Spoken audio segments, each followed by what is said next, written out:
Shalom, selamat pagi Bapak Ibu, Saudara-saudara jemaat Tuhan yang terkasih. Kita tiba menerima renungan pagi dari pelayanan HKBP Batu Haji Lama. Sebelum kita menerima kebenaran firman Tuhan saat ini, ada baiknya kita berdoa. Ya Allah Bapa kami yang bertahta di dalam kerajaan surga, inilah kami Tuhan yang mensyukuri anugerah berkat-Mu. Kami memperoleh kesehatan, sukacita dan tenaga baru. Biarlah Tuhan, melalui berkat-Mu yang kami rasakan, kami dengan penuh sukacita melanjutkan segala aktivitas kami. Dan dengan kebenaran firman Tuhan yang menyapa kami akan semakin termotivasi untuk melanjutkan aktivitas kami masing-masing. Biarlah Tuhan kuasa Roh-Mu yang membuka hati kami, sehingga kami semakin merindukan kebenaran firman Tuhan. Saat ini ketika Engkau berfirman Tuhan, bukalah hati kami, berikan kami roh pengertian, dan ampuni kami dari segala dosa kami. Terimalah doa kami, dalam nama Yesus Kristus kami berdoa dan mengucap syukur. Amin. Selamat pagi Bapak Ibu Saudara-saudara yang terkasih. Pagi ini Rabu 7 September 2022, firman Tuhan yang menyapa kita tertulis di 2 Timotius 4 ayat 17. Demikian firman-Nya. Tetapi Tuhan telah mendampingi aku dan menguatkan aku, supaya dengan perantaraanku Injil diberitakan dengan sepenuhnya, dan semua orang bukan Yahudi mendengarkannya. Dengan demikian aku lepas dari mulut singa. Bahasa Batak di Dok Songonon. Alai Tuhanido madongani jala margogoi honau, asa tulus parjami tauni marhite sianau, gabe saluhut si pelebegu ubegesa, laos malu aduau, sian babani babiat. Demikian firman Tuhan. Bapak Ibu Saudara-saudara jemaat Tuhan yang terkasih, kitab 2 Timotius ditulis dari Rom ketika Paulus sedang menantikan hukuman mati. Kejelasan akan tanda-tanda kematiannya yang semakin dekat terlihat pada 2 Timotius 4 ayat 6. Mengenai diriku, darahku sudah mulai dicurahkan sebagai persembahan, dan saat kematianku sudah dekat. Nadanya sangat berbeda dengan surat-suratnya di penjara waktu menulis surat Efesus, Filipi, Kolose, Filemon, yang ditulis saat ia menjadi tahanan rumah menantikan pengadilan. Itu bisa kita perhatikan di Kisah Para Rasul 28 ayat 30 sampai 31. Saudara-saudara, perbedaan ini membuat banyak penafsir menganggap Paulus 2 kali di penjara. Yang pertama, berjuang pada pengadilan, dan yang kedua, seperti yang terlihat di sini, berjuang pada eksekusi mati.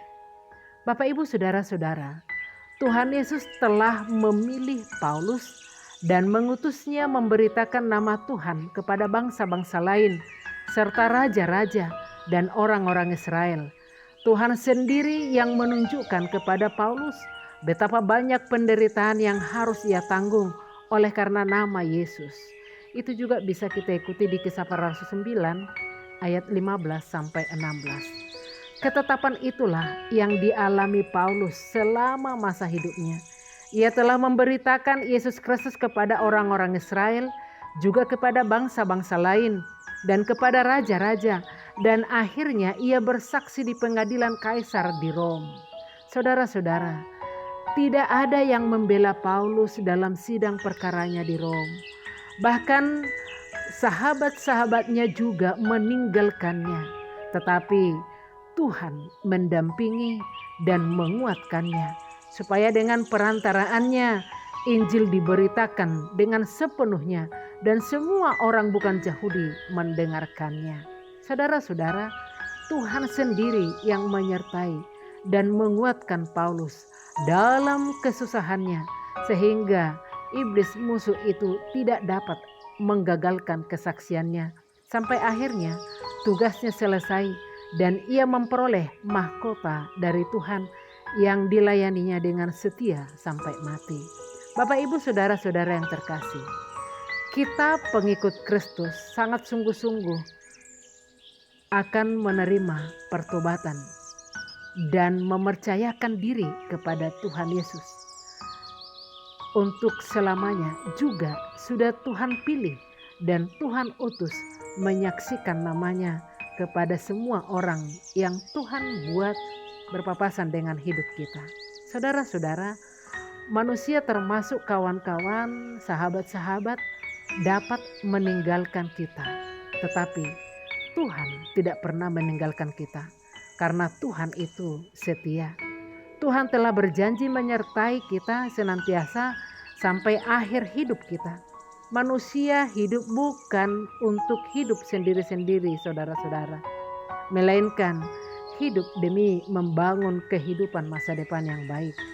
Maka saudara-saudara yang dikasihi Tuhan, sungguh Allah tidak menghendaki manusia itu hidup sendirian, melainkan Allah menginginkan manusia itu hidup secara bersama-sama. Apa artinya itu semua? Ya, bahwa kita tidak punya daya dan kemampuan untuk menghasilkan satu pekerjaan bila kita hidup menyendiri.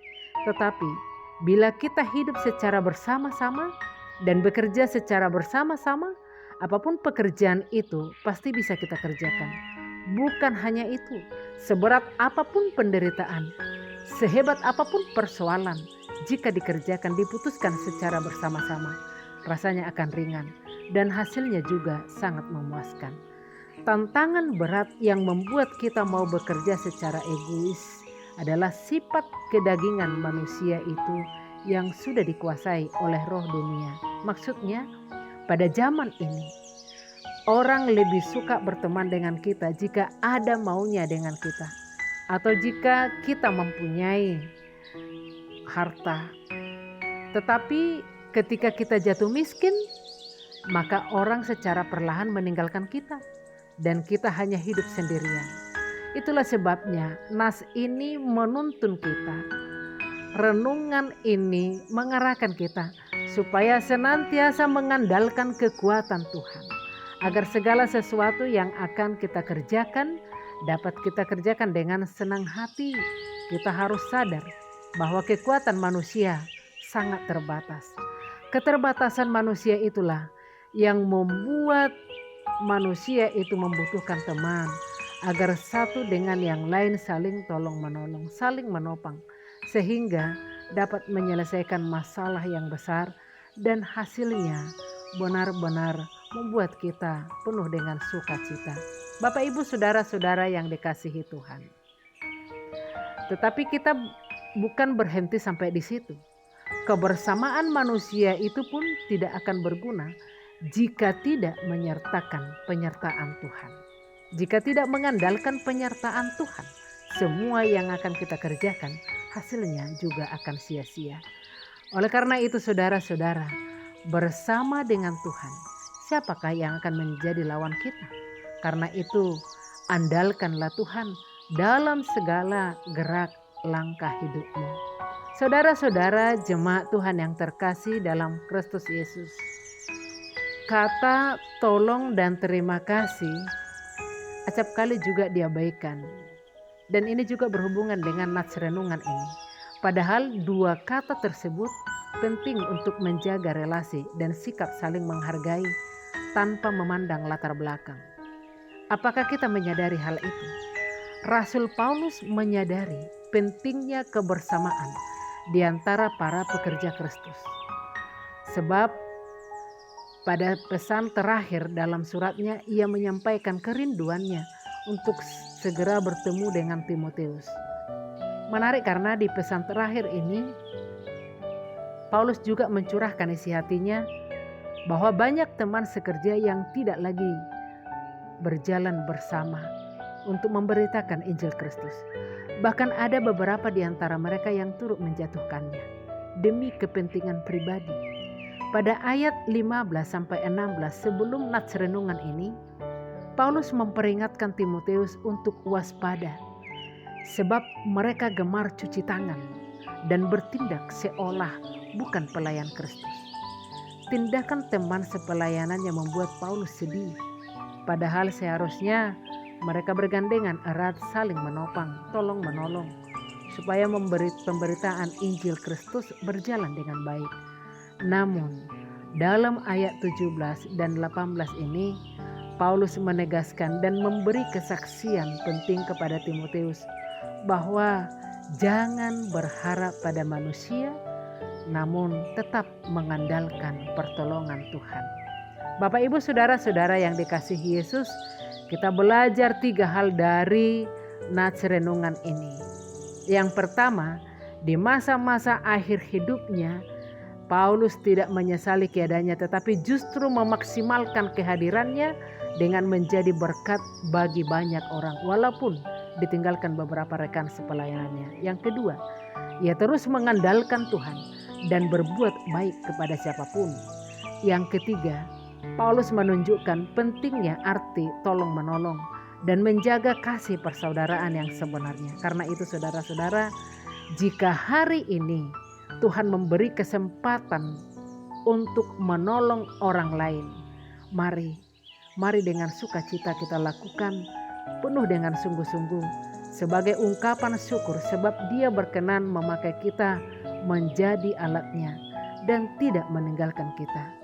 Saudara-saudara, jangan lupa menjaga ikatan persaudaraan dan selalulah bersyukur, berterima kasih kepada orang yang sudah menolong kita.